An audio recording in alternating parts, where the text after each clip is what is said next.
এই শোনো না, আমাদের অন্ধবিশ্বাস চ্যানেলটি যারা এখনো সাবস্ক্রাইব করেননি প্লিজ সাবস্ক্রাইব করে দাও। আর অল্প কিছু সাবস্ক্রাইবার হলে 1 লক্ষ পরিবার হবে।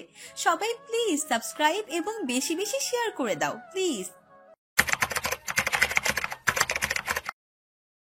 বিকেল 4টা। পিয়াল সাহেব খবরের কাগজ পড়ছিলেন। এমন সময় দরজায় কেউ নক করলো। রাহেলা বেগম এসে দরজা খুলতেই দেখেন তার একমাত্র ভাইয়ের ছেলে রায়ান দাঁড়িয়ে আছে। রায়ান ফুপিকে দেখে সালাম করে, এরপর কুশল আদি বিনিময় করে বাসার ভিতর ঢুকে। পিয়াল সাহেব রায়ানকে নিজের ছেলের মতোই ভালোবাসেন। রায়ান এসে ব্যাগটা রেখে প্রাচীর রুমে যায়, দেখে রুমটা ফাঁকা। বসার ঘরে ফিরে আসতেই রায়ান জিজ্ঞেস করে, ফুফি, প্রাচী, প্রিনিশা কোথায়? প্রিনিশার নাম শুনে পিয়াল সাহেব খবরের কাগজটা বন্ধ করে রাখলেন। গম্ভীর স্বরে বললেন, প্রিনিশা এই বাড়িতে থাকে না, আর প্রাচী টিউশনে গিয়েছে। প্রিনিশা থাকে না মানে? তুমি কি বললে ফুফা? আমি বুঝলাম না। ওর বিয়ে হয়ে গেছে। কি? প্রিনিশার বিয়ের কথা শুনে ভীষণভাবে অবাক হলো রায়ান। রায়ানের বাবা একটু জমি লোভী মানুষ। রায়ানের দাদা হাকিমুল্লাহ মরার আগে নিজের সম্পত্তির একটা অংশ রাহেলা বেগমকে দিয়ে গেছেন। জানিয়ে রায়ানের বাবার ক্ষিপ্ত। বোনকে তিনি বিয়ের পর মেনে নিলেও হাকিমুল্লাহ মানেননি। মৃত্যুর আগে তার কি বোধোদয় হয়েছিল কে জানে। এই মেয়ের নামে সম্পত্তি দিয়ে গেলেন। এরপর থেকে রায়ানের বাবার সাথে সম্পর্কের অবনতি হয় রাহেলা বেগমের। তবে রায়ান মাঝে সাঝে আসতো ফুপির সাথে দেখা করতে। এবারও তেমনই এসেছে।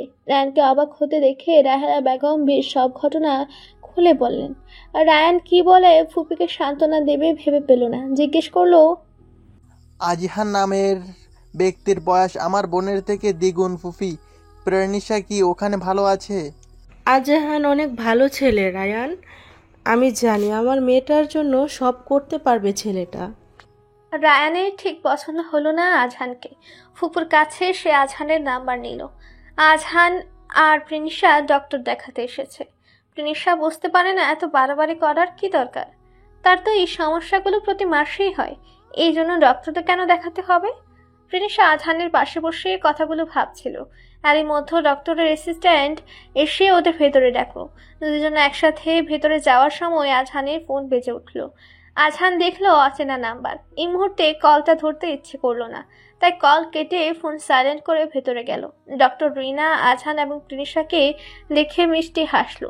টুকটাক কিছু কথা বলে প্রিনিশাকে নিয়ে গেল ভেতরের এক রুমে কিছু চেক আপ করার জন্য। চেক আপ শেষে আজহানকে রিনা বলল, ভাইয়া, রিপোর্টগুলো দিতে 2-3 ঘন্টা সময় লাগবে। আমি নিজে রিপোর্টগুলো নিয়ে আপনাকে জানাবো। ঠিক আছে, ধন্যবাদ। ওরা বের হলো হসপিটাল থেকে। প্রিনিশা বলল, বাসায় যাবেন এখন? আজহান ফোনের দিকে তাকিয়ে বলল, হ্যাঁ, কেন? না মানে রিপোর্ট তো 2 ঘন্টার মাঝেই দিব। হ্যাঁ, আমি এসে নিয়ে যাব। কথাটা বলে আর চোখে প্রিনিশার দিকে তাকালো আজহান। দেখলো মেয়েটা কেমন ইতস্তত করছে, হয়তো কিছু বলতে চায়। এবার আজহান ফোনটা পকেটে রেখে বলল, সামনে শপিং মল আছে, যাবে? প্রিনিশার চোখ জোড়া জ্বলে উঠল। ও তো এটা চাচ্ছিল। বেশ কয়েকদিন বাসায় থেকে একদম বোরিং ফিল করছিল। আজ যখন সুযোগ পেয়েছে কিছু শপিং করে নেওয়া যাক। আজহান প্রিনিশাকে নিয়ে শপিং মলে গেল। সামনে ঈদ, বেশ অনেক নতুন নতুন কালেকশন এসেছে। প্রিনিশা সেসবই দেখছে। এরই মাঝে একটা কাপল এলো, তারা ম্যাচিং কিছু ড্রেস নিল। তা দেখে প্রিনিশারও ইচ্ছে করলো ম্যাচিং ড্রেস নেওয়ার। প্রিনিশা আজহানের কাছে এগিয়ে গেল, বলল, শুনুন। আজহানের কানে ইয়ারপড ছিল বিধায় প্রিনিশা কি বলল তা শুনতে পেল না। ইয়ারপড খুলে একটু ঝুঁকে জিজ্ঞেস করলো, কিছু বললে? প্রিনিশা হ্যাঁ সূচক মাথা নাড়ল। আজহান ভ্রু উঁচিয়ে জিজ্ঞেস করলো, কি? আপনার পছন্দের রং কি? সাদা। প্রিনিশা মুখ কুচকে ফেললো, বলল, আর? সাদা। আরে সাদা বাদে বলুন। কেন, বলো তো? আমি আপনার জন্য কিছু ড্রেস নিব, বলুন। ও চলো। বলেই আজহান ড্রেসগুলোর দিকে এগিয়ে গেল। কয়েকটা ড্রেস বের করে প্রিনিশার হাতে দিয়ে বলল, এই কালারগুলো সুন্দর, সাথে ড্রেসগুলো তোমাকে ভালো মানাবে। এই কালারগুলো মিলিয়ে তুমি পাঞ্জাবি বা শার্ট খুঁজে নাও এবার। প্রিনিশা তবদা খেয়ে নিজের হাতের দিকে তাকালো। এই জামাগুলো সে নিজের জন্য পছন্দ করে এসেছিল, কিন্তু যদি আজহানের প্রিয় রং এগুলোর মধ্যে না হয় সেটা ভেবে আর নেয়নি। প্রিনিশার চোখ মুখের উচ্ছ্বাস দেখে আজহান মনে মনে শান্তি অনুভব করলো। শপিং করার শেষে আজহান বলল, তুমি গাড়িতে বসো, আমি রিপোর্টগুলো নিয়ে আসি। প্রিনিশা মাথা নাড়িয়ে সম্মতি দিল। আজহান গাড়ি থেকে নেমে হসপিটালের ভেতরে গেল। রিসেপশনে আসতেই রিনার সাথে দেখা হলো। রিনা আজহানকে নিয়ে নিজের কেবিনে গেলেন। আজহান জিজ্ঞেস করলো, কোনো সিরিয়াস প্রবলেম কি? রিনা চিন্তিত মুখে বলল, হ্যাঁ, আবার নাও। মানে? ভাইয়া, রিপোর্টগুলো মাত্র হাতে পেয়ে চেক করলাম। প্রিনিসার পিসিওএস আছে। আজহান ভ্রু কুচকে ফেলল। রিনা আবারও বলল, পলিসিস্টিক ওভারিয়ান সিনড্রোম বা পিসিওএস নারীদের হরমোনের ভারসাম্যহীনতা জনিত রোগ। বিশ্বজুড়ে 8 থেকে 10% নারী এই সমস্যায় ভোগে। এই রোগে ডিমসহ অনেকগুলো সিস্ট হয় বলে এর এমন নামকরণ। এর ফলে কি কি সমস্যা হয়? দেখো ভাইয়া, পিসিওএস এর পেশেন্টের বেশ কিছু লক্ষণ দেখা যায়, তবে সবার সব লক্ষণ দেখা যায় না, কারো কম বেশি হয়ে থাকে। পিসিওএস কোনো নারীর থাকলে অনেকেই মনে করে তার বাচ্চা হবে না, তবে বিষয়টা এমন নয়। ট্রিটমেন্ট নিলে প্রিন্সা কনসিভ করতে পারবে বলে আশা করি। আজহানের মস্তিষ্কে বিদ্যুতের শক লাগলো যেন কথাগুলো শুনে। মুহূর্তের মাঝে আজহান জিজ্ঞেস করলো, এর মানে চিকিৎসা ছাড়া প্রিনিশা কনসিভ করতে পারবে না? না। আজহানের ঠোঁটের কোণে এক অদ্ভুত হাসি ফুটলো। জিজ্ঞেস করলো, প্রিনিশা নিজে জানে এই সমস্যার কথাটা? না ভাইয়া, প্রিন্সার অতিরিক্ত পেট ব্যথা, বমি ভাব, দুর্বলতার কথা শুনে আমার প্রথমে সন্দেহ মনে হয়েছিল, তবে প্রিন্সার থেকে জানতে পেরে ও এই ব্যাপারটা তেমন গুরুত্ব দেয়নি কখনো। নর্মাল ব্যথা ভেবে ইগনোর করে গেছে। আজহান কথাগুলো মনোযোগ দিয়ে শুনলো। বলল, ও কখনো কনসিভ করেছিল আগে? আজহান জানে না ও কেন এই প্রশ্ন করলো। হয়তো মনকে নিশ্চয়তা দিতে এই প্রশ্নটা করা। আজহান এই প্রশ্নের উত্তর দিয়ে রিনা বলল, প্রশ্নই ওঠে না। ও এখন বেবি নিতে চাইলে পারবে না। ও ট্রিটমেন্ট আজ থেকে শুরু হলো। ট্রিটমেন্ট ছাড়া কনসিভ করতে পারবে না। ওকে, ধন্যবাদ ডক্টর। আজহান রিপোর্ট চেক করে প্রেসক্রিপশন নিয়ে বের হলো হসপিটাল থেকে। দেখলো প্রিনিশা সিটে হেলান দিয়ে ঘুমিয়ে পড়েছে। আজহান প্রিনিশার মাথা নিজের কাঁধে রাখলো, এরপর ড্রাইভ করতে শুরু করলো। ভিলার সামনে এসে গাড়ি থামতে আজহানের ফোনে একটা নোটিফিকেশন এলো। সেই শব্দে প্রিনিশার ঘুম ভেঙে গেল। আজহান ফোন চেক করে দেখতে পেল যে পিকগুলো চেক করতে পাঠিয়েছিল তার সত্যতা জানিয়ে মেল এসেছে। সেদিন কলারের পাঠানো ছবিগুলো মিথ্যা ছিল। আজহান মেলটা দেখে ফোনটা পকেটে রেখে দিল। প্রিনিশা চুলগুলো কাটা দিয়ে আটকে গাড়ি থেকে নামলো। মহিলায় প্রবেশ করে প্রিনিশা জিজ্ঞেস করলো, রিপোর্টে কি এসেছে? আজহান সিঁড়ির কাছে গিয়েছিল। প্রিনিশার প্রশ্নে ফিরে এসে প্রিনিশার সামনে দাঁড়ায়। হালকা হেসে বলে, তুমি ঠিক আছো, সুস্থ আছো, সামান্য একটু দুর্বল, তার জন্য কিছু ওষুধ খেতে হবে, বুঝলে? প্রিনিশা হ্যাঁ সূচক মাথা নাড়ালো। আজহান রুমে গেল। রাত 2টা। আজহান এবং প্রিনিশা দুজনেই ঘুম। হঠাৎই আজহানের ফোনটা বেজে ওঠে। ঘুম ভাঙে আজহানের। উঠে ফোনটা নেয় বেডসাইড টেবিল থেকে। আবারও এক অচেনা নাম্বার। আজহান এবার কলটা রিসিভ করে। সাথে সাথে ওপাশ থেকে একজন বলে, আমি রায়ান। আপনি নিশ্চয়ই ওয়াইফ রোশান আওজান। হ্যাঁ, আপনাকে তো ঠিক চিনলাম না। আমি প্রিন্সার মামাতো ভাই। আমি আপনার সাথে দেখা করতে চাই। হঠাৎ এত রাতে ফোন করে এমন কথা বলায় আজহানের কিছুটা সন্দেহ হয়। জিজ্ঞেস করে, আমার সাথে দেখা করতে চান কেন? সেটা ফোনে বলা সম্ভব না। কাল বেলা 11টায় আপনি আমার সাথে বারট্রি ক্যাফেতে দেখা করুন। ওকে। রায়ান কল কেটে দিল। এত রাতে কল করে এমন কথা বলার মানে খুঁজে পেল না আজহান। রায়ান নামে ছেলেটা কি আসলেই প্রিনিশার মামাতো ভাই? জানতে হবে। আজহান ফোন লাগালো রিজভির নাম্বারে। রিজভি ঘুমাচ্ছিল। ফোনের রিংটোনে বিরক্ত হলো। কোনো রকম ফোনটা নিয়ে কল রিসিভ করে কানে দিয়ে বলল, কে? আমি। এই বিত্তবিদ মহিলা, তোমার সাহস তো কম না, আমাকে কল দিয়েছো? এত রাতে এক অবিবাহিত পুরুষকে কল দিয়েছো কেন? রিজভির এমন লাগামহীন কথা শুনে আজহানের মেজাজ খারাপ হলো। ধমক দিয়ে বলল, আমি তোমার বস আজহান। খবরদার বিত্তবিদ মহিলা, একদম আমার ভাইয়ের নাম নিয়ে ভয় দেখাবে না। কি ভেবেছো ভাইয়ের নাম নিলেই তোমার মেয়ের পিছু ছেড়ে দেবো? কখন না, তোমার জামাই হতে চেয়েছিলাম, দাও নাই। এবার তোমার মেয়ের জামাই হয়ে ছাড়বো। আজহানের এবার ধৈর্যের বাঁধ ভেঙে গেল। বাজ খায় কণ্ঠে বলল, আর একটা ফালতু কথা বললে তোমাকে চাকরি থেকে বের করে দিব বলে দিলাম। এবার রিজভি নড়ে চড়ে উঠল। চোখ ডোলে নাম্বারটা ভালোভাবে দেখে নিতে চমকে গেল।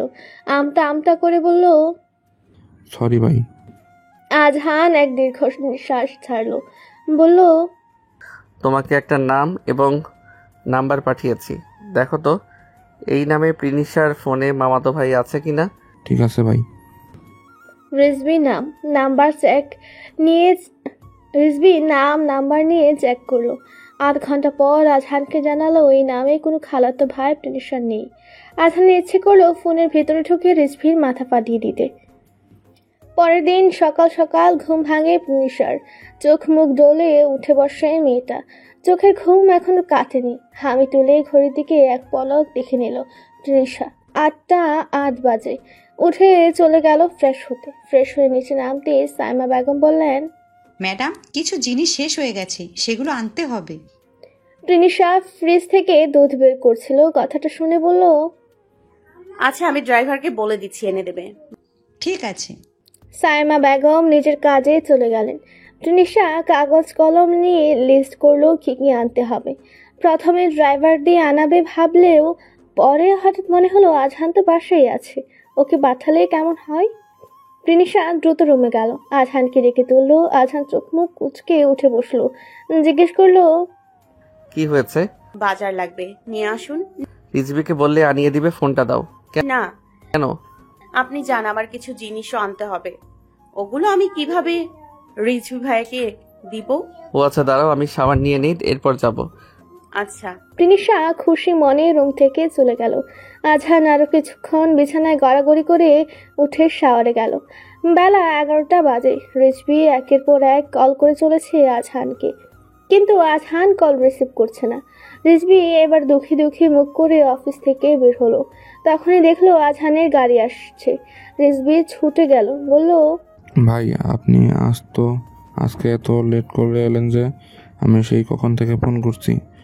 বাজারে গিয়েছিলাম, গরমে আমার অবস্থা খারাপ, বাসায় গিয়ে 2 মিনিট বসতে পারিনি, তোমার ফোন পেয়ে ছুটে এসেছি। 11:30 না একটা মিটিং আছে। হ্যাঁ ভাই চলুন। আজহান এবং রিজভি একসাথে মিটিং রুমে গেল।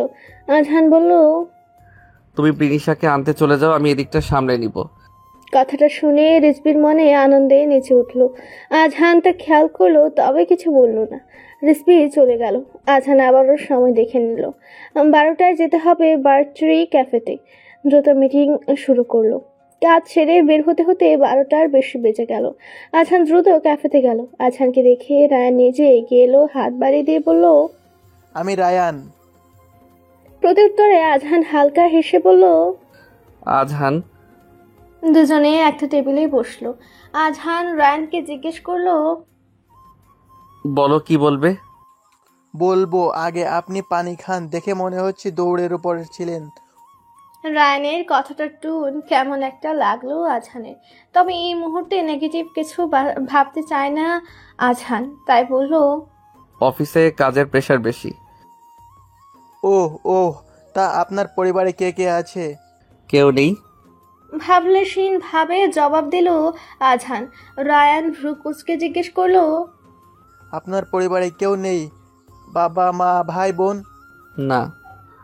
ও, তো আপনি যখন অফিসে থাকেন তখন আমার বোন বাসায় একা থাকে। কোন অফিসে জব করেন? আজহান এবার একটু থামলো, সময় নিয়ে বলল, ইয়ে গ্রুপ অফ ইন্ডাস্ট্রি। নামটা শুনে রায়ান চমকালো, বলল, এটা তো দেশের টপ বিজনেস কোম্পানিগুলোর একটি। বাহ, বেশ ভালো স্যালারি। তবে আপনার তা কত পান মাসে?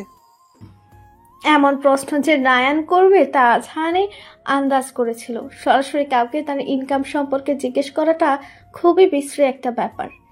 তবে আজহান ব্যাপারটা নর্মালি হ্যান্ডেল করলো, বলল, চা পাই তাতে ভালো মতো মাস চলে যায়। রায়ান এবার তাচ্ছিল্যের সুরে হাসলো, বলল, প্রেনিশার মাসে হাত খরচ ছিল 5,000 টাকা। এরপর তো পুরো মাস জুড়ে নানান কেনাকাটা লেগেই থাকতো। তা সেসব বহন করার মতো সামর্থ্য আপনার আছে? আজহান এবার খুব গম্ভীর হয়ে উঠল, বলল, প্রয়োজন মেটানোর সাধ্য আমার আছে। আমি মনে করি প্রয়োজনে 100টা জিনিসও কিনতে পারবে, কিন্তু টাকা উড়ানোর জন্য যদি কিছু কিনতে যাই তবে আমি তা দিব না। প্রত্যেক মানুষকে মিতব্যয়ী হওয়া উচিত বলে আমি মনে করি। আপনার থেকে এমন চিপ কথা আশা করেছিলাম। জানি না ফুফা কি দেখে প্রাণিশাকে আপনার হাতে তুলে দিল। আজহান স্মিত হাসলো কথাটা শুনে, কোনো উত্তর করলো না। আর রায়ান আরো কিছু অপমানজনক কথা বলল। আজহান তার উত্তর করলো না। পরিশেষে রায়ান বলল, যদি কোনো প্রয়োজন হয় আমাকে জানাবেন। প্রেনিশার জন্য রায়ান সব সময় হাজির থাকবে। কথাটা বলে রায়ান নিজের কার্ড এগিয়ে দিল। আজহান কার্ডটা নিল। এরপর ক্যাফে থেকে বের হয়ে রিক্সার জন্য দাঁড়ালো। তা দেখে রায়ান নিজের টেসলা গাড়িটা আজহানের সামনে নিয়ে এলো। জানালার কাঁচ হালকা খুলে বলল, আপনি চাইলে আমি লিফট দিতে পারি। ধন্যবাদ, লাগবে না। বলে আজহান চলে গেল। রায়ান হাসলো, বলল, কোথায় আমাদের হাই ক্লাস ফ্যামিলি আর কোথায় এই মিডিল ক্লাস রিক্সা করে চলা লোকজন। উফ, ভাবতেই খারাপ লাগছে আমার বোনটার এমন একটা ঘরে বিয়ে হলো। দুপুর 1টা বাজে। ভার্সিটির সামনে দাঁড়িয়ে আছে রিজভি। একটু বাদে প্রিনিশা এবং সিনহা এলো। রিজভিকে দেখে সিনহা বলল, এই অসভ্য লোকটা তোর কে হয় রে? সিনহা, এমন করে বলছিস কেন? আরে আর বলিস না, সেদিন আমাদের বাড়ি এসে কি এক ঝগড়া বাঁধিয়ে দিয়েছে জানিস? আমার মামির এক্স হন উনি। আমার বিয়ে উপলক্ষে ওই দিনই মামা এসেছিল, আর এই লোক গিয়ে মামার সামনেই ঝগড়া বাঁধিয়ে দিয়েছে। প্রিনিশা অবাক নয়নে চাইল রিজভির দিকে। এমন ভয়াবহ কাণ্ড ঘটে ফেলেছে। প্রিনিশাকে বের হতে দেখে রিজভি এগিয়ে গেল। সিনহাকে উদ্দেশ্য করে জিজ্ঞেস করলো, এই তোমার বাসা কোথায়? সিনহা বিরক্ত হলো, বলল, সেই দিন গিয়েছিলেন না, এরপর আবার জিজ্ঞেস করছেন কেন? রিজভি থতমত খেয়ে গেল। একটু চুপ থেকে বলল, রিদিয়া কি চলে গেছে? রিদিয়ার কথা শুনে সিনহা চোখ গরম করে তাকালো, বলল, আপনি যা করলেন সেদিন, এরপর আমরা অনেক রিকোয়েস্ট করেও মামা মামিকে আটকাতে পারিনি। তবে হ্যাঁ, আম্মু আব্বু অনেক করে বলে রিদিয়াকে রেখে দিয়েছে। রিদিয়া আছে শুনে রিজভির চোখ জলজল করে উঠল। সিনহা আর কথা না বাড়িয়ে চলে গেল। রিজভি প্রিনিশাকে বাসায় নামিয়ে দিয়ে গেল সিনহার বাড়ির উদ্দেশ্যে। আজহান আজ ভিলায় ফিরল রাত 9টায়। অন্যদিন 8টার মাঝে চলে আসে। প্রিনিশা চিন্তা করছিল, এরই মাঝে আজহান বেল বাজায়। দ্রুত পায়ে দরজা খুলে প্রিনিশা। আজহান নিজের শার্টের বোতাম কয়েকটা খুলতে খুলতে ভিতরে ঢোকে। কোনো কথা না বলে সোজা রুমে চলে যায়। প্রিনিশা আজহানের জন্য পানি নিয়ে যায়। আজহান পানিটা খেয়ে বিছানায় বসে। প্রিনিশাকে জিজ্ঞেস করে, হাত খরচ লাগবে তোমার? হঠাৎ হাত খরচের কথা জানতে চাওয়ার কারণ বুঝতে পারে না প্রিনিশা। জিজ্ঞেস করে, আমার তো এক্সট্রা কোনো খরচ নেই, যা লাগে সব তো আপনিই দেন, হাত খরচ এখন লাগবে না। ও, আজ তোমার মামাতো ভাইয়ের সাথে দেখা হলো? রান ভাই? তার আমাকে পছন্দ হয়নি, যা বুঝলাম। কথাটা বলে আর চোখে প্রিনিশার দিকে তাকালো আজহান। প্রিনিশার নির্লিপ্ত ভাব দেখে আজহান হয়তো কষ্ট পেল, তবে প্রকাশ করল না। ফ্রেশ হয়ে এসে বারান্দায় গিয়ে বসলো। প্রিনিশা বুঝলো আজহান তাকে ইগনোর করছে, কিন্তু হঠাৎ করে এমন করার কারণটা কি? প্রিনিশা বারান্দায় গেল, বলল, আপনাকে একটা কথা বলার ছিল। বলো। সামনের সপ্তাহে সিনহার বিয়ে। ও অনেক রিকোয়েস্ট করলো যেন বিয়ের কয়েকটা দিন ওদের বাসাতেই থাকি। আজহান পট করে রেগে গেল, বলল, কেন? তোমার নিজের বাসায় নেই, ওর বাসায় গিয়ে থাকবে কেন? গায়ে হলুদের দিন যাবে, যত রাত পর্যন্ত মজা করার করিও, এরপর আবার বাসায় ফিরবে। বাইরে থাকার কোনো প্রয়োজন নেই। কড়া গলায় না করায় প্রিনিশার রাগ হলো। কর্কশ স্বরে বলল, আপনি কি আমার লাইফকে কন্ট্রোল করতে চাইছেন? আমি তো আপনার কাছে কিছুই চাইনি। বান্ধবীর বিয়ে উপলক্ষে কয়েকটা দিন ওদের বাড়িতে যেতে চেয়েছি, তাতে এমন করছেন কেন? কথাগুলো বলতে বলতে চোখ জলে টইটুম্বর হয়ে গেল প্রিনিশার। আধানের এমনিতেই মাথা গরম ছিল। প্রিনিশার কথা শুনে ও আর শান্ত থাকতে পারল না। ধমকের সুরে বলল, তুমি ছোট বলে বুঝতেছো না? একটা বিবাহিত মেয়ে নিজের বাবার বাড়ি আর শ্বশুর বাড়ি ছাড়া অন্য কোথাও রাতে থাকলে তা ভালো দেখায় না। প্লিজ আপনার এই ফালতু জ্ঞানের কথা আমাকে শোনাবেন না। আমি যাই বলি তাতেই না করেন। আমারই ভুল, আপনাকে বলতে এসেছিলাম। আমার সব আনন্দ কেড়ে নিচ্ছেন দিন দিন। কথাগুলো বলে চোখ মুছতে মুছতে চলে যায় প্রিনিশা। আজহান ঠায় দাঁড়িয়ে রয় বারান্দায়। মেয়েটা কি বলে গেল? আজহান তার জীবনের আনন্দ কেড়ে নিচ্ছে? এত বড় অপবাদ সামান্য কারণে? আজহান যেন রেক করতে ভুলে গেল। কিছু সময় দাঁড়িয়ে সিগারেট খেলো, এরপর রুমে গেল। দেখলো প্রিনিশা এলোমেলো ভাবে ডিভানে ঘুমিয়ে আছে। আজহান প্রিনিশার শরীরে চাদর দিয়ে দিতে প্রিনিশার ঘুম ভেঙে গেল। ভয়ে মেয়েটা লাফিয়ে বসলো। আতঙ্কিত নয়নে তাকিয়ে বলল, আপনি কি করছেন? আজহান উত্তর দিল না। প্রিনিশা আজহানকে ধাক্কা দিয়ে উঠে দাঁড়ালো, বলল, আপনি আমার ঘুমের সুযোগ নিতে চাইছেন। আজহান আশ্চর্যের শেষ সীমানায় পৌঁছে গেল কথাটা শুনে। মেয়েটা বলে কি? সে তো শুধু চাদর দিতে গিয়েছিল, অন্য কোনো ভাবনা তো তার মনে ছিল না। আজহানকে চুপ করে থাকতে দেখে প্রিনিশা আবারও বলল, দেখুন, আপনি প্লিজ আমাকে সময় দিন। তুমি ভুল বুঝেছ, আমার এমন কোনো ইন্টেনশন ছিল না। প্রিনিশা আর বিশ্বাস হলো না কথাটা। একটু আগের রাগটা মাথা চাড়া দিয়ে উঠল। বলল, আমি তো ঘুমিয়েছিলাম। আপনি ঠিক কোন ইন্টেনশনে এসেছিলেন তবে আমাকে একটু বলবেন আজহান? আজহান ভ্রু কুঁচকে ফেললো কথাটা শুনে। প্রিনিশা আবারও বলল, আসলে আপনি নিজেকে কন্ট্রোল করতে পারেননি। আমার সামনে যতই ভালো সাজুন না কেন, আড়ালে ঠিকই অন্য কিছু ভাবেন আপনি।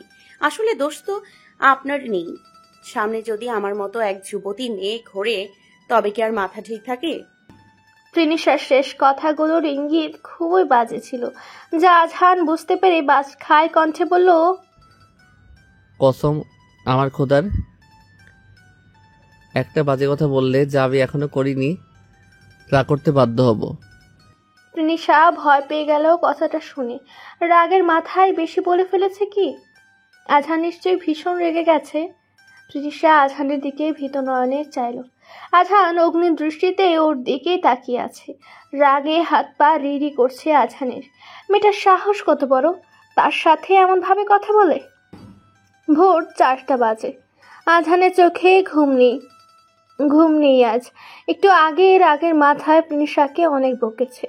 মেয়েটার বয়স কম, এই বয়সে এমন চিন্তা করা ওর জন্য নর্মাল। আজহান হয়তো একটু বেশি রেট করে ফেলেছে।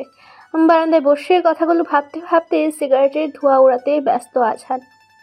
সারা রাত এভাবেই কেটে যায়। ভোরের আলো ফুটে, ধীরে ধীরে চারদিক আলোকিত হয়। ঘড়িতে সময় গিয়ে দাঁড়ায় 9টায়। প্রিনিশার ঘুম ভাঙে, দেখে রুমে আজহান নেই।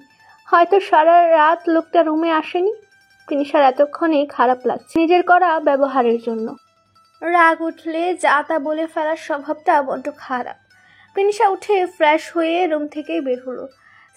সাইমা বেগমের থেকে জানতে পারলো আজহান আজ অনেক সকালে বেরিয়ে গেছে। প্রিনিশার মন খারাপ বেড়ে গেল। আজ আর ভার্সিটিও গেল না। নিজের করা ইমিচিউর ব্যবহারের ফলে সম্পর্কটা হয়তো আরো জটিল হয়ে গেল।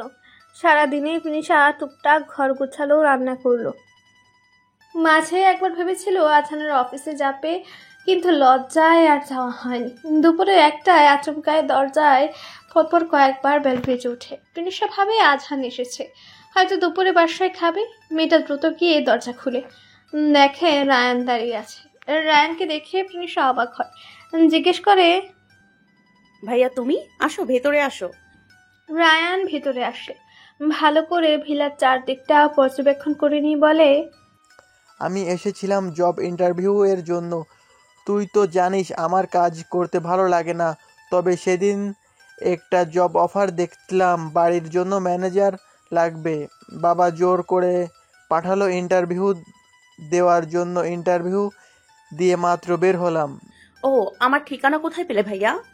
প্রিনিশার প্রশ্নে রায়ান চমকালো, বলল, তোর ঠিকানা মানে? আমি তো এসেছিলাম বাড়িটা দেখতে, কাল থেকে আমাকে কাজ শুরু করতে হবে, আমার জবটা হয়ে গেছে। প্রিনিশা হা হয়ে গেল। আজহান অবশ্য বলেছিল কয়েকদিন আগে যে বাড়ির জন্য একজন ম্যানেজার রাখবে, যে বাড়ির সমস্ত দেখাশোনা এবং সকল স্টাফদের সামলাবে। আজহানের একার পক্ষে সব করা সম্ভব হচ্ছে না। এছাড়াও ভিলা থেকে একটু দূরে আজহানের একটা গেস্ট হাউস রয়েছে, সেখানকার দেখাশোনার জন্য লোক প্রয়োজন। সব মিলিয়ে ম্যানেজার রাখার সিদ্ধান্ত। প্রিনিশাকে অবাক হতে দেখে রায়ান ভ্রু কুঁচকে ফেলে জিজ্ঞেস করলো, তুই এই বাসায় থাকিস রেন্টে নাকি? না তো, আমার হাজবেন্ডের নিজের বাড়ি। রায়ান যেন অবাক হতেও ভুলে গেল কথাটা শুনে। কাল তো আজহানকে কত ছোট বড় কথা শোনালো, না জেনেই অনেক কিছু বলে ফেলেছে। কিন্তু আজহান যদি এই বাড়ির মালিক হয়, তবে ইআই কোম্পানির মালিক কে? কথাটা মাথায় আসতে রায়ান জিজ্ঞেস করলো, এ কোম্পানিতে জব করে না তোর বর? জব? আজহান নিজের কোম্পানিতে জব কেন করবে? প্রিনিশার প্রশ্নের উত্তর রায়ান দিল না, জিজ্ঞেস করলো, এই বাড়িটাতে তুই একা থাকিস সারাদিন? একা কেন থাকবো, সাইমা খালা থাকেন আমার সাথে। এছাড়াও অনেক স্টাফ আছে, বাগান দেখাশোনা থেকে শুরু করে পেছনের সুইমিং পুল পর্যন্ত দেখাশোনার লোক রয়েছে, সবাই অনেক ভালো, ফ্রেন্ডলি। আমি তো তাদের সবার সাথে মিলেমিশে দিন পার করি। তাছাড়া ভার্সিটি আছে, ক্লাস শেষে বাসায় আসলে সাইমা আন্টি খাবার নিয়ে বসে থাকেন। বিকেলে আমি আর মালি চাচা একসাথে বাগানের গাছগুলোতে পানি দিই। 2টা টিয়া পাখি আছে, ওদের সাথে সময় কাটাই, এভাবেই দিন কেটে যায়। কথাগুলো বলে একটু থামলো প্রিনিশা, কিছুক্ষণ চুপ থেকে বলল, বাড়ির প্রতিটা চাবি আমার কাছে থাকে, আমার যা ইচ্ছে করতে পারি, কোনো বাধা নেই। কথাগুলো বলার সময় প্রিনিশার মুখে এক তৃপ্তির হাসি ছিল, তা দেখে সবটা পরিষ্কার হলো রায়ানের কাছে। আজহান কাল রায়ানের কোনো কথার উত্তর দেয়নি, চুপচাপ শুনে গেছে। হয়তো ও চেয়েছিল অপমানের বদলে জুতোর বাড়ি মারতে রায়ানের গালে, আর তাই চোখে আঙ্গুল দিয়ে সব অপমানের জবাব দিল আজ। রায়ান মাথা নিচু করে ভিলা থেকে চলে যেতে নিলে আজহানের মুখোমুখি হয়। আজহান রায়ানকে দেখে হালকা হেসে বলে, আরে রায়ান যে, ভালো আছো? উপহাস করছেন দুলাভাই? দোলা ভাই? কাল তো নাম ধরে ডাকছিল। কথাটা ভেবেই আজহানের হাসি পেল, বলল, আমাকে তুমি আজহানই ডাকো, আমি তাতে কমফোর্টেবল। রায়ান থতমত খেলো, বলল, সরি দুলাভাই, আমি না জেনেই অনেক কথা বলে ফেলেছি কাল আপনাকে। প্রত্যুত্তরে আজহান কিছু বলল না। তৃষার দিকে এক পলক তাকিয়ে রায়ানকে বলল, চলো একসাথে লাঞ্চ করি। রায়ান অবাক হলো শুনে। কাল এত কথা বলার পরও আজ আজহান এতটা অমায়িক ব্যবহার করছে কি করে? রায়ান এবার মনে মনে ভীষণ গিল্টি ফিল করলো। আজহান হয়তো তা বুঝতে পারল। রায়ানকে উদ্দেশ্য করে বলল, তোমার লজ্জা পাওয়া বা সংকোচ শোধ করার কোনো কারণ নেই রায়ান, আমি তোমার কথায় কিছু মনে করিনি। জীবন খুবই ছোট, আমরা যদি মানুষের বলা ছোট ছোট কথাগুলো ধরে কষ্ট পাই, তাহলে জীবনকে উপভোগ করব কখন? রায়ান আর বলার মতো কিছু পেল না, মনে মনে শুধু ভাবলো, ফুফি ঠিকই বলেছিল, দুলাভাই অনেক ভালো মনের মানুষ। আমরা মানুষকে টাকা দেখে মর্যাদা দিই, কিন্তু টাকাই সব না। যার মাঝে মানুষত্ব নেই, তার কাছে টাকা থাকলেও বরং আরো ক্ষতি। রায়ান লাঞ্চ করে চলে গেল। রায়ান যাওয়ার পর তৃষা টেবিল গুছিয়ে রুমে এলো। দেখলো আজহান সোফায় বসে ল্যাপটপে কাজ করছে। তৃষা ভাবলো এটাই সুযোগ সরি বলে নেওয়ার। যেই ভাবা সেই কাজ। সরি বলার জন্য তৃষা আজহানের পাশে বসলো। আজহান আর চোখে এক পলক তাকিয়ে বলল, রেডি হয়ে নাও। কেন? একটু পর তোমাকে সিনহার বাসায় ড্রপ করে আসবো। কথাটা শুনে তৃষা আর কিছু বলল না, কিছুক্ষণ চুপ করে বসে রইল। এরপর বলল, আমি একবারে বিয়ের দিনেই যাব। কথাটা যেন শুনতেই পেল না আজহান। নির্লিপ্ত ভঙ্গিতে কাজ করে চলেছে। বেশ কিছু সময় পর ল্যাপটপ রেখে উঠে দাঁড়ালো আজহান। প্রিনিশাকে বসে থাকতে দেখে বলল, তুমি রেডি হও, আমি চেঞ্জ করে আসছি। আজহান কাভার থেকে কাপড় নিয়ে গেল চেঞ্জ করতে। প্রিনিশা ঠায় বসে রইল। লোকটা একবারও তার কথা শোনো না, সব সময় এমন করে কেন? ভেবে পায় না প্রিনিশা। সন্ধ্যা 7টা। প্রিনিশাকে সিনহাদের বাড়ির সামনে নামিয়ে দিয়ে চলে যায় আজহান। একবারও বাই পর্যন্ত বলে না। প্রিনিশার ব্যাপারটা ভীষণ খারাপ লাগে। তার কথায় কি আজান এতই কষ্ট পেয়েছে যে পুরো রাস্তায় একটা কথা পর্যন্ত বলল না? তিনিশার চোখে পানি এলো, তবে এখন কান্না করতে চায় না মেয়েটা। তাই চোখের পানি মুছে বাড়ির ভেতরে গেল। দেখলো সিনহা সহ ওর কাজিনরা গল্প করছে। প্রিনিশাকে দেখে সিনহা ভীষণ খুশি হলো, বলল, ভাগ্যিস তুই এসেছেন কাল আমার মেহেদি অনুষ্ঠানে। আমি একা একা ফিল করতাম।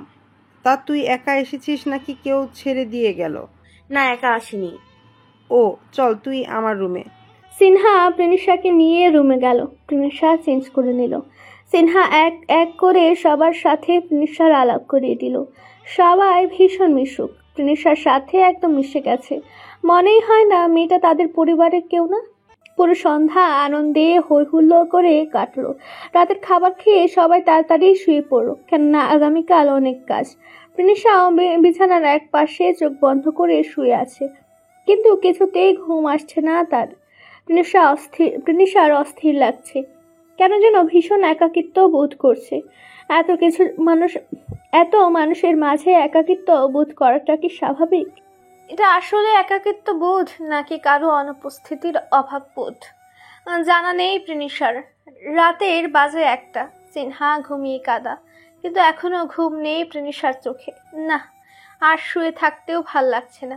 প্রিনিশা উঠে বসলো। পাশে ঘুমন্ত সিনহাকে দেখে এক দীর্ঘশ্বাস ফেলল। আচ্ছা, আজহান কি করছেন? ঘুমিয়ে পড়েছেন কি? হঠাৎ আজহানের কথা মনে পড়ায় প্রিনিশা নিজেই অবাক হলো। বিড়বিড় করে বলল, আমি কি মিস করছি আজহানকে? সারা রাত নির্ঘুম কাটলো প্রিনিশার। সকাল হতে বিয়ে বাড়ির হই হুল্লোড়ে লেগে গেল। এত আনন্দের মাঝে থেকেও প্রিনিশার কিছুই ভালো লাগছে না।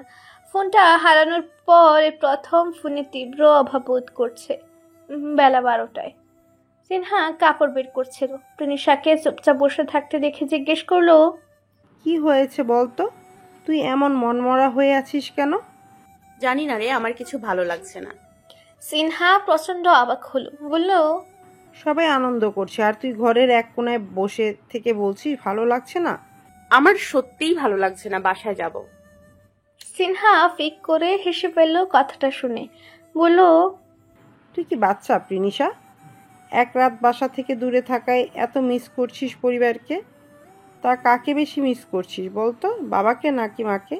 প্রিনিশা নিরাশ চোখে তাকালো সিনহার দিকে, বলল, কাউকে না। তাহলে আচ্ছা আমাকে বল, তুই বাসায় সারাদিন কি করিস? ভার্সিটি থেকে গিয়ে শাওয়ার নিয়ে খেয়ে ঘুমাই, এরপর কম্পিউটারে বসে গেম খেলি, মালি চাচার সাথে বাগানের গাছে পানি দিই, সাইমা আন্টির গ্রামের ভৌতিক গল্প শুনতে শুনতে সন্ধ্যায় চা খাই। কত সুন্দর দিন কাটে আমার।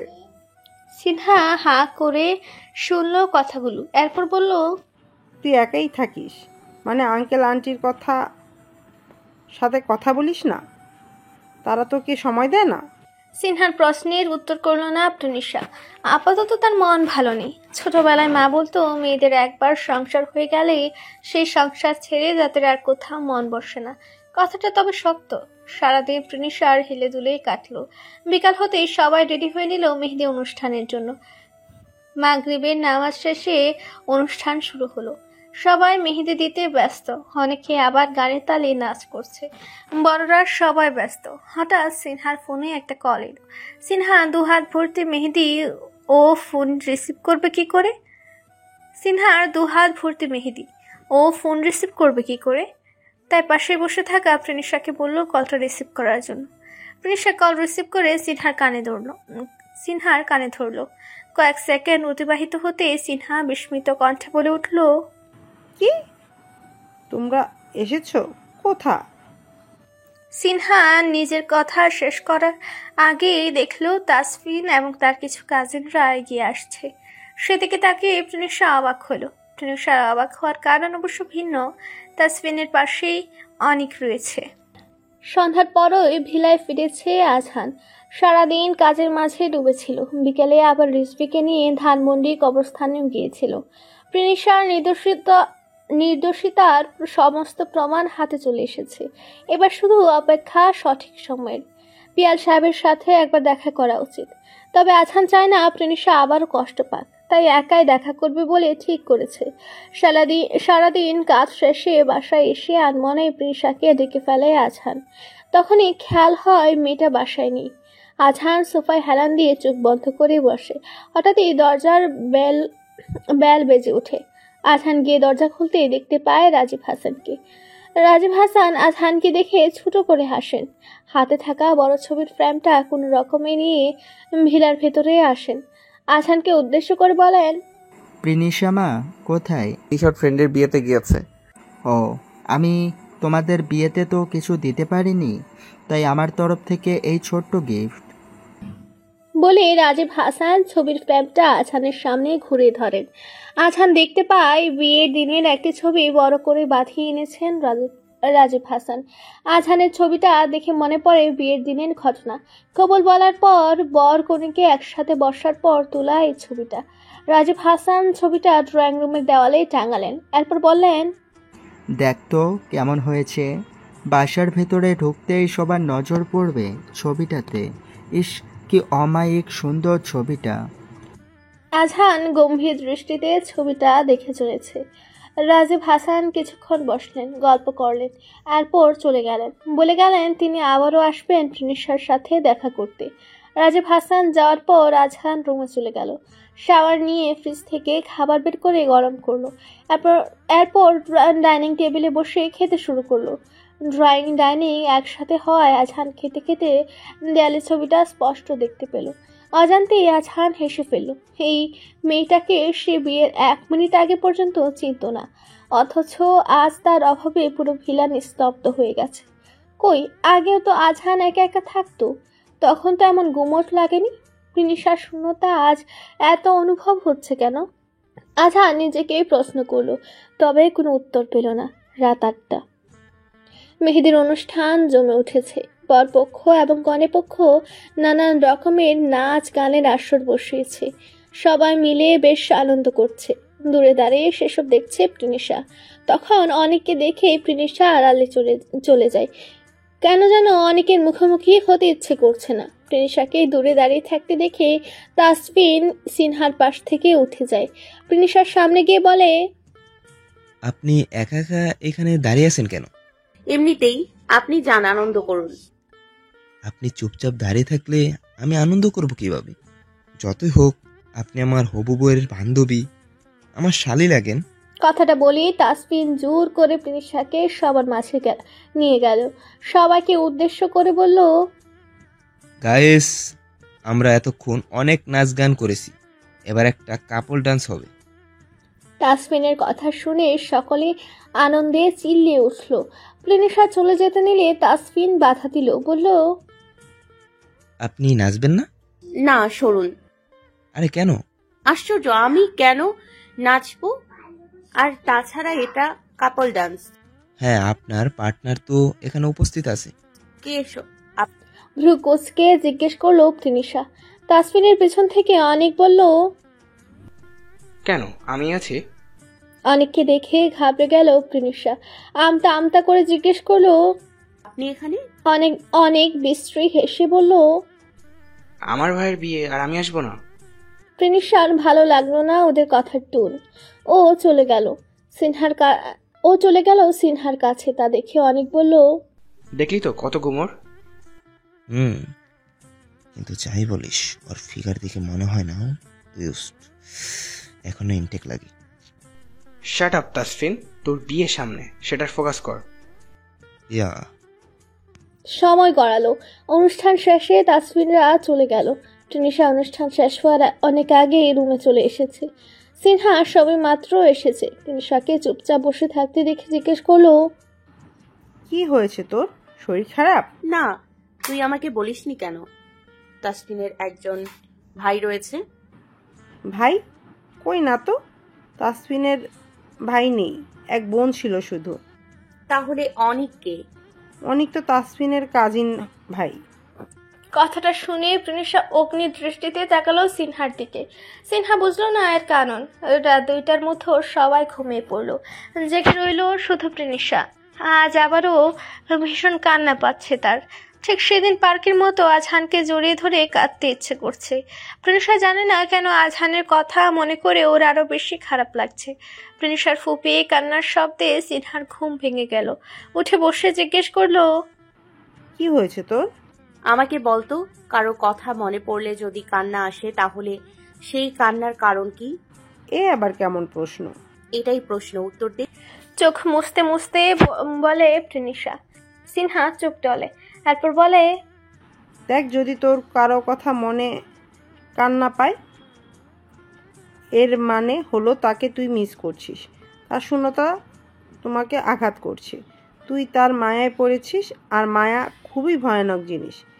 একবার কারো উপর মায়া তৈরি হলে জীবন শেষ না হওয়া পর্যন্ত সেই মায়া কাটানো যায় না। সিনহার কথা শেষ হতেই প্রিনিশা চুপ করে গেল। বলল, তুই ঘুমা, আমি ব্যাগ গোছাবো, কালকেই বাসায় চলে যাব। তুই এমন করছিস কেন আমার মা? কি হয়েছে? আচ্ছা, তুই আন্টির সাথে কথা বলবি? নাম্বার দে, আমি কল করছি। সিনহা নাম্বার চাওয়ায় প্রিনিশার চোখ জলজল করে উঠল। বলল, তোর ফোনটা দে। চার্জে আছে, নিয়ে নে। বলে হামে তুলে শুয়ে পড়ল সিনহা। ধুক ধুক বুকে ফোনটা চার্জ থেকে খুললো প্রিনিশা। বারান্দায় গিয়ে আজহানের নাম্বারে ডায়াল করলো। আজহান হয়তো ঘুমিয়ে পড়েছে, কল রিসিভ করলো না। প্রিনিশা এবার আজহানের হোয়াটসঅ্যাপে নক করলো। দেখলো 2 মিনিট আগেই আজহান অ্যাক্টিভ ছিল। প্রিনিশা আজহানকে কয়েকটা মেসেজ লিখলো, কিন্তু তা ডেলিভারি হলো না। তা দেখে প্রিনিশা অডিও কল করলো। আজহান বারান্দায় বসেছিল, ফোনের আওয়াজে রুমে এলো। একটু আগেই ফোনটা চার্জে দিয়ে গিয়েছিল, এখন আবার কে কল করলো? ফোনটা হাতে নিয়ে দেখে অচেনা নাম্বার। আজহান সচরাচর অচেনা নাম্বার থেকে কল এলেই রিসিভ করে না, তবে আজ কি মনে করে যেন কলটা রিসিভ করলো। হ্যালো। আজহানের আওয়াজ শুনে প্রিনিশা কেঁদে ফেললো। আজহান ভ্রু কুঁচকে বলল, প্রিনিশা, কি হয়েছে? কাঁদছো কেন? ঠিক আছো তুমি? কোনো অসুবিধা হয়েছে? আমি আসবো। প্রিনিশা মনে মনে চাইলো আজহান আসুক, কিন্তু মুখে বলল, না, আমি এমনি ফোন করেছি। এটা কার নাম্বার? সিনহার। তোমার ফোন কই? আমার ফোন তো হারিয়ে গেছে, এরপর তো আর কেনা হয়নি। আমি যে S25 ফোনটা বাসায় রেখে যাই, সেটা কার জন্য? প্রিনিশা অবাক হয়ে কথাটা শুনে বলে, সেটা তো আপনার প্রয়োজন পড়ে না বলে বাসায় রেখে যান। ইডিয়েট, আমি ফোনটা তোমার জন্য রেখে যাই, আর তোমার যে ফোন লাগবে সে কথা আমাকে বলনি কেন? প্রিনিশা চুপ করে থাকে। আজহান আবারও বলে, বাদ দাও, কি বলবে বলো। না, কিছু না, রাখছি। বলে প্রিনিশা ফোন কেটে দেয়। মনে মনে আফসোস করে নিজের বোকামির জন্য। একদিন পর আজ বিয়ের দিন। মাঝের একটা দিন প্রিনিশা নিজেকে খুবই সামনে রেখেছে। সে চায় না বিয়ে বাড়িতে কোনো ঝামেলা হোক। অনেকের মুখোমুখি সে আর হয়নি, তবে দূর থেকে অনেকের বাজে নজর কয়েকবার পড়েছে প্রিনিশার উপর। আজও তার ব্যতিক্রম নয়। প্রিনিশা এক কালো রঙের শাড়ি পরেছে, সাথে হালকা সাজ, চুলগুলো ছেড়ে রাখা। প্রিনিশা ভেবে রেখেছে সিনহার বিদায়ের পরেই ও চলে যাবে, তবে কথাটা এখনো সিনহাকে জানানোর সুযোগ হয়নি। সিনহার সাজা শেষ হয়েছে বেশ খানিকক্ষণ, কাজেই বিয়ে পড়ানো শুরু করেছে। সিনহার পাশেই বসে আছে প্রিনিশা। চোখের সামনে ভাসছে নিজের বিয়ের দিনটা। সিনহার মতো সেও তো কত স্বপ্ন নিয়ে বসেছিল সেদিন, অথচ এক ঝড়ে সবটা লন্ডভন্ড হয়ে গেল। কাজের কবুল বলতে বলায় নিজের ভাবনার জগৎ থেকে বেরিয়ে আসে প্রিনিশা। বেশ কিছুক্ষণ সময় নিয়ে কবুল বলে সিনহা। উপস্থিত সকলে আলহামদুলিল্লাহ বলে ওঠে। বিয়েটা ভালোভাবে সম্পন্ন হওয়ার পর বরকনেকে একসাথে বসানো হয়। সবাই নতুন বর বউয়ের সাথে ছবি তুলছে। প্রিনিশা সবার থেকে একটু দূরে দাঁড়িয়ে আছে। একটু ভিড় কমলে সিনহাকে বলে ও চলে যাবে এমনটাই ভাবনা। এদিকে প্রিনিশাকে একা একা দাঁড়িয়ে থাকতে দেখে অনেকের ফুপু আসমা বেগম এগিয়ে আসেন। চোখ মুখ কুচকে জিজ্ঞেস করেন, পিয়াল ভাইয়ের মেয়ে প্রিনিশা না? জি। উত্তর শুনে নিশ্চিত হয়ে আসমা বেগম বলেন, তুমি সিনহার কে হও? ফ্রেন্ড। আসমা বেগম এবার আপাতমস্তক একবার দেখে নিলেন প্রিনিশাকে, বিশ্রী ইঙ্গিতে বললেন, এখন কোথায় থাকছো? শুনেছিলাম তো পিয়াল ভাই তোমাকে বাসা থেকে বের করে দিয়েছে, এখন আবার কোন ভাতারের ঘরে আচ্ছা শুনি। বিয়েবাড়ির এত এত মানুষজনের মাঝে এমন কথা শুনে প্রিনিশা লজ্জায় পড়ে গেল। আশেপাশের মানুষজন একে অপরের মুখ চাওয়াচাওয়ি করছে। তা খেয়াল করে প্রিনিশা কড়া গলায় বলল, আপনি যা জানেন না তা নিয়ে কথা বলবেন না। আমার বাবা আমাকে বের করে দিয়েছি কি না আপনি নিজ চোখে দেখেছেন। আমি এখন কোথায় আছি সেটা আপনি দেখেছেন। শোনা কথা শুনে এসে আমাকে এভাবে অপমান করছেন কি কারণে? প্রিনিশার কাঠখোট্টা জবাবে আসমা বেগম থতমত খেলেন। অনেক আশেপাশেই ছিল। আসমা বেগমকে দেখে এগিয়ে এলেন, বলেন, কি হয়েছে ফুপি? দেখো না অনিক, এই মেয়েটা আমাকে কত কথা শোনাচ্ছে। নিজের চরিত্রের দোষ আছে অথচ কথা শোনাচ্ছে আমাকে। আসমা বেগমের কথায় অনেক যেন গর্জে উঠল, বলল, এসব নষ্ট মেয়েদের সাথে কথা বলো কেন ফুপি? নিজের ক্লাসটা ভুলে গেছো? এমন বিশ্রী অপমানে প্রিনিশার দম আটকে এলো। ও দ্রুত বিয়ের আসরের বাইরে চলে গেল। তা দেখে অনেক এবং তার ফুপু নানান কথা বলল। সেসব কথা শুনে সিনহার বাবা মার মনে প্রিনিশার জন্য ঘৃণা তৈরি হলো। টালমাটাল পায়ে রাস্তার ফুটপাত ধরে একা একা হাঁটতে লাগলো প্রিনিশা। নিজের উপরেই রাগ হতে লাগলো। কেন শুনলো না সে আজহানের কথা? আজহানের কথা শুনলে আজ এতটা অপমানিত হতে হতো না। প্রিনিশার ইচ্ছে করছে নিজেকে শেষ করে ফেলতে। এত বড় কলঙ্ক নিয়ে অন্তত বাঁচা যায় না। বিয়ের আসর জমজমাট, সবাই আনন্দ করছে। সিনহার চোখ খুঁজছে প্রিনিশাকে। কোথায় গেল মেয়েটা? সিনহা ওর এক কাজিনকে পাঠালো প্রিনিশাকে খুঁজতে। কিছুক্ষণ বাদে সেই কাজিন এসে জানালো প্রিনিশা নাকি চলে গেছে। ভীষণ মন খারাপ হলো সিনহার কথাটা শুনে। মনে মনে ভাবলো প্রিনিশার সাথে আর কখনো কথা বলবে না। এদিকে সময় গড়ালো, বিদায় বেলা এলো। অনেক, তাসফিন, সিনহা এবং আরো একজন মিলে একটা গাড়িতে বসেছিল, বাকিরা আলাদা গাড়িতে। গাড়ি চলছে আপন গতিতে। রাত তখন প্রায় 12টা। তাসফিনদের বাড়ির সামনে এসে গাড়ি থামে। একে একে সবাই বাসার ভেতর চলে যায়। অনেক এক কোনায় দাঁড়িয়ে স্মোকিং করছে। তখনই খবর আসে অনেকের ফুফাতো বোন রিমি আত্মহত্যা করেছে। খবরটা শোনা মাত্র বিয়ে বাড়িতে শোকের ছায়া নেমে এলো। সকলের মুখে তখন একটাই প্রশ্ন, কেন আত্মহত্যা করেছে রিমি? অনেক নিজেও হতবাক। কাল তার কথা হয়েছিল রিমির সাথে, সব তো ঠিকই ছিল। তাহলে মেয়েটা আত্মহত্যা করলো কেন? ভেবে পায় না অনেক। এদিকে রিমির আত্মহত্যা খবরটা শোনা মাত্রই অজ্ঞান হয়ে গেছেন আসমা বেগম। একটাই মেয়ে তার, কি এমন হলো যে এমন সিদ্ধান্ত নিতে হলো? ঘড়িতে বাজে প্রায় রাত 1টা। আজহান আর মনে ড্রাইভ করছে। উদ্দেশ্য সিনহার বাড়ি গিয়ে একবার প্রিনিশাকে দেখে আসা। সেদিন ওভাবে কেঁদে ফোন করেছিল মেয়েটা। এরপর আবার 2 দিন হতে চললো, আর কোনো খবর নেই। আজ সকালে সিনহার নাম্বারে আজহান কল করলে সিনহা ধরে। প্রিনিশার কথা জানতে চাইলে বলে না। জিজ্ঞেস করে, আপনি কে? প্রিনিশার সাথে আপনার সম্পর্ক কি? অচেনা লোককে আমি আমার বান্ধবীর খবর বলবো কেন? কথা শুনে হেসেছিল আজহান। জিজ্ঞেস করেছিল, নিশাকে বলো আজহান কল করেছে। সিনহা তখন সাজতে ব্যস্ত ছিল, তাই নিজের এক কাজিনকে পাঠায় প্রিনিশাকে কথাটা বলতে। কিন্তু সেই কাজিন প্রিনিশাকে ডাকতে গিয়ে আর আসেনি। এদিকে আজহান কলেই ছিল। সিনহা সাজতে দেরি হচ্ছিল বিধায় আজহানকে বলে, প্রিনিশা এখন কথা বলতে পারবে না, ও ব্যস্ত আছে, রাখুন। মুখের উপর কল কেটে দেয় সিনহা। কথাটা শুনে আজহান কিছুক্ষণ চুপ করে বসেছিল। সারাদিন নিজেকে কাজে ব্যস্ত রেখেছিল, তবে এখন আর তার সম্ভব হয় না। তাই এক পলক প্রিনিশাকে দেখতে ছুটে চলেছে। বেশ কিছু দূর আসার পরে আজহান দেখে ফুটপাতের উপর একটা মেয়ে বসে কাঁদছে। আজহানের হঠাৎ করে মনে হলো মেয়েটা হয়তো প্রিনিশা।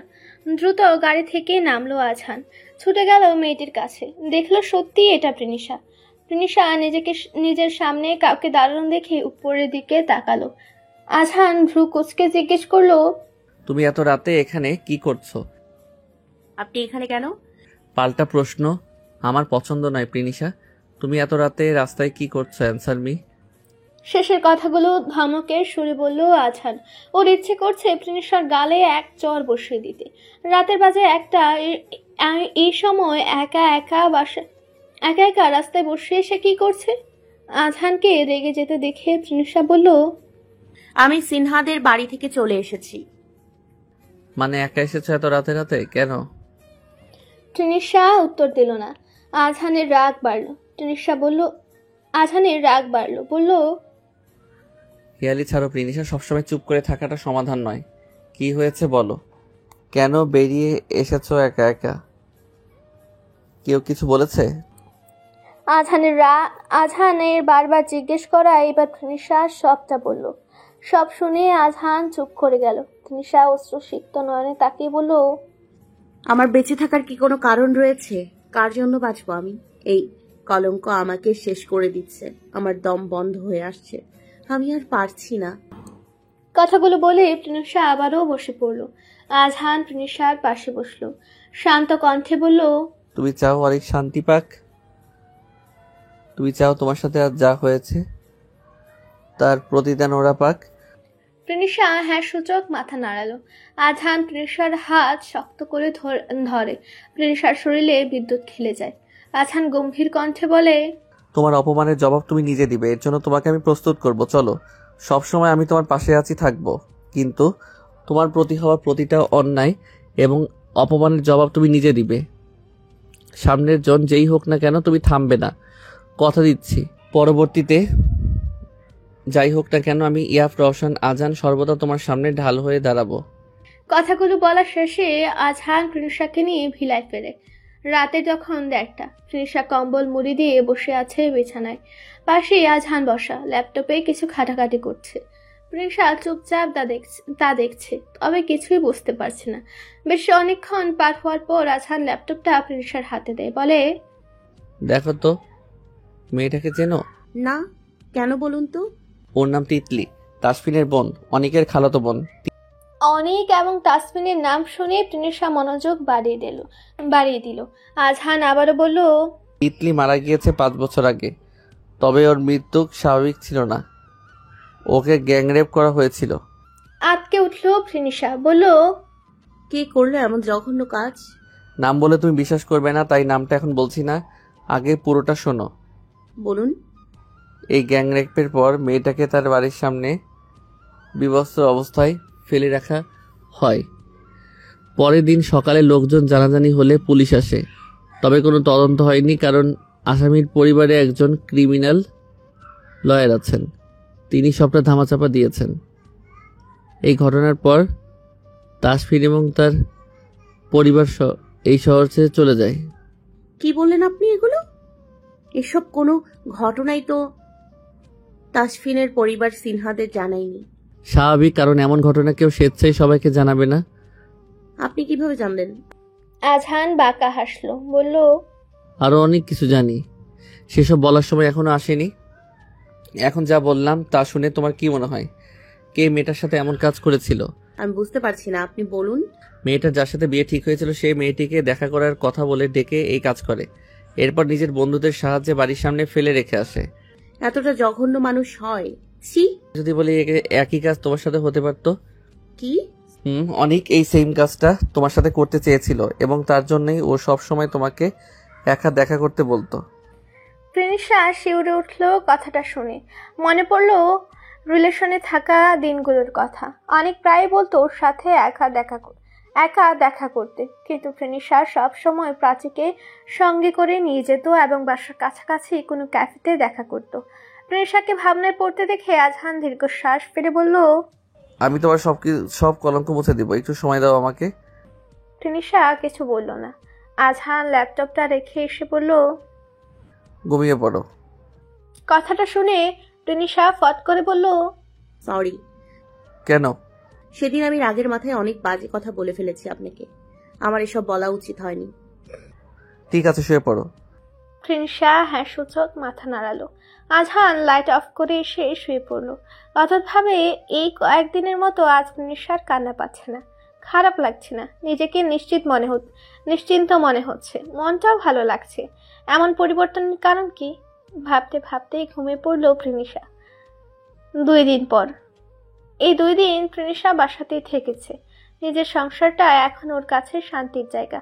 কোথাও গিয়ে একদিনের বেশি মন টেকে না। তৃষা এখন পড়াশোনার পাশাপাশি ঘরের কাজও করে। এক কথায় নিজের ইচ্ছে মতো সংসার গোছায়। মাঝে মাঝে নিজেকে পাকা গিন্নি মনে হয়, বেশ অন্যরকম লাগে নিজেকে। তৃণিসা রিজভিকে প্রতিদিন বাসায় খেয়ে যেতে বলেছে।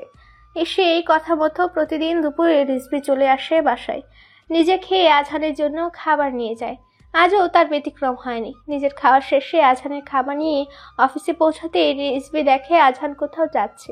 তা দেখে রিজভি জিজ্ঞেস করে, কোথায় যাচ্ছেন ভাই? শ্বশুর বাড়ি। আমি যে খাবার আনলাম রেখে দাও, এসে খাবো।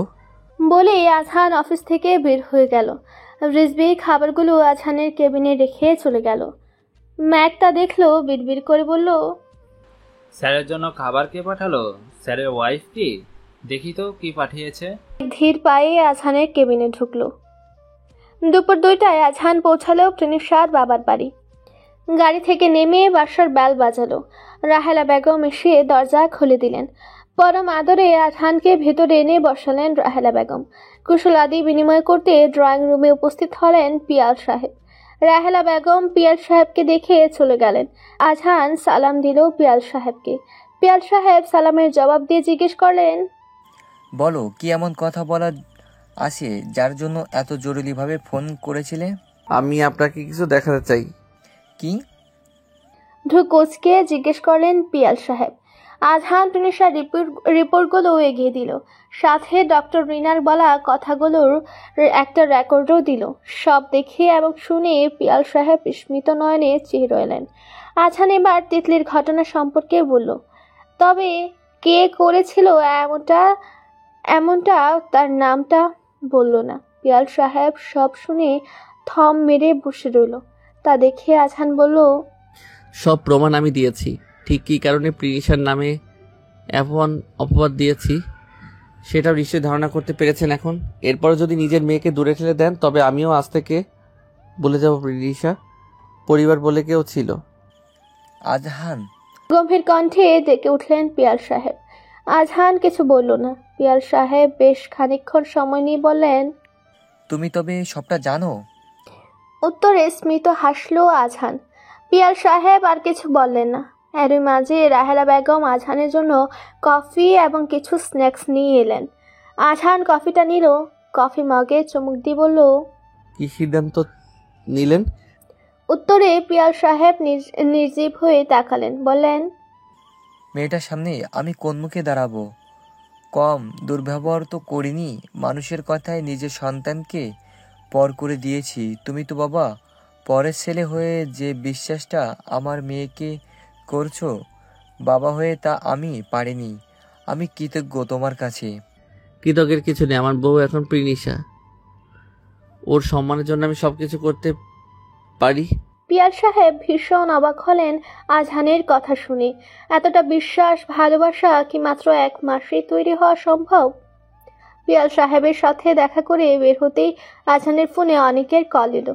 আজহান গাড়িতে উঠে এয়ারপোর্ট কানে গুঁজে কলটা রিসিভ করে বলল, বলো অনিক। তুই আমাকে একটা হেল্প করতে পারবি? কি বিষয়ে? আমার ফুফাতো বোন রিমি সুইসাইড করেছে বলে কাল শেষ রাতে খবর পাই। এরপর আজ ওর শ্বশুরবাড়িতে এসে শুনি ও নাকি দুলাভাই চাচাতো ভাইয়ের সাথে পরকীয়ায় লিপ্ত ছিল। কাল সেটা হাতে নাতে ধরা পড়ায় অনেক কাহিনী হয় এবং পরবর্তীতে এত অপমান সহ্য করতে না পেরে রিমি সুইসাইড করে। এই কথা শোনার পর ফুপু স্ট্রোক করেছেন। রিমির লাশ এখনও পুলিশের কাছে। তোর তো অনেক চেনা জানা মানুষ আছে, তাদের বলে একটু সাহায্য কর যেন ঝামেলাগুলো দ্রুত মিটিয়ে ফেলতে পারি। বুঝিসই তো পরিবারের অবস্থাটা। তুই রাখ, আমি দেখছি। অনেক ফোন রেখে দিল। আজহান ড্রাইভ করতে করতে ভাবলো, আসলে মানুষ যা করে তার কর্মফল তাকে ঠিকই ভোগ করতে হয়। কালকে অনেকের ফুপু প্রিনিশাকে এত কথা শোনালেন, শেষে বের হলো ওনাদের নিজের মেয়ের এমন কিচ্ছা। ঘড়িতে সময় বিকাল 5টা। প্রিনিশা বাগানের গাছগুলোতে পানি দিচ্ছে। ঠিক এমন সময় সায়মা বেগম এসে বললেন, ম্যাডাম, আপনার সাথে দেখা করতে কেউ এসেছে। আমার সাথে দেখা করতে? আচ্ছা যাও, আমি আসছি। আচ্ছা। বেগম চলে গেলেন। নিশা ভাবলো হয়তো রিজভি এসেছে। গাছের পানি দেওয়া রেখে প্রিনিশা দ্রুত ড্রয়িং রুমে গেল। সোফায় বসা নিজের পরিবারের সদস্যদের দেখে প্রিনিশার পা আটকে গেল। চোখের কোনায় জমলো পানি।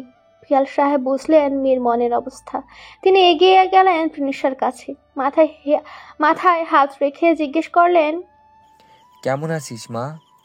কতদিন পর এমন আদরের সুরে কথা বললেন পিয়াল সাহেব। প্রিনিশার চোখ ভিজে এলো। টলমল চোখে তাকিয়ে বলল, আমি ভালো আছি বাবা, তুমি কেমন আছো? আমিও ভালো আছি মা। বাবার ওপরও রেগে আসিস তাই না? তৃষা উত্তর দিল না। কান্নার ফলে ওর কথা বের হচ্ছে না। পিয়াল সাহেব মেয়ের সামনেই মাথা নিচু করলেন, বললেন, আমাকে ক্ষমা করে দিস মা। তোর থেকে বেশি অন্যায় কথা বিশ্বাস করার জন্য। আমি জানি তুই আমার ওপর অভিমান করে আছিস।